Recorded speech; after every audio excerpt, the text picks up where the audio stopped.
Ìròyìn jákèjádò. Ìjọba orílẹ̀-èdè Niger ò ṣe àyípadà àjùmọ̀lò èdè sí èdè Haúsá o. Ìjọba ológun ti ilẹ̀ Niger ó mà ti pàṣẹ àyípadà èdè àjùmọ̀lò láti èdè Faransé sí èdè Haúsá. Adarí ìlú náà, Ọ̀gágun Abdulrahman Tijani, ló sọ èyí di mímọ̀ lọ́jọ́ 29 oṣù Ẹrẹ́nà tó lọ yìí.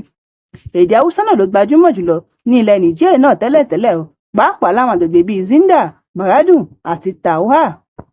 Púpọ̀ nínú àwọn ará Niger ló gbọ́ èdè Haúsá o, ìdá 13 péré ni ó gbọ́ èdè Faransé. Ìpinnu yìí wáyé lẹ́yìn ìpàdé tó wáyé ní oṣù Ẹrẹ́nà. Ọ̀pọ̀ àwọn èèyàn ni wọ́n fi àtìlẹ́yìn wọn hàn sí ìjọba ológun náà. Wọ́n ní àwọn fún Ọ̀gágun Tijani láàyè láti ṣe ọdún 5 sí i lórí ipò náà o.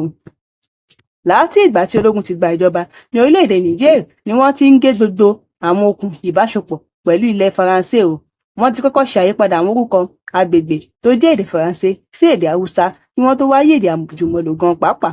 Sí èdè Haúsá, ìròyìn jákèjádò.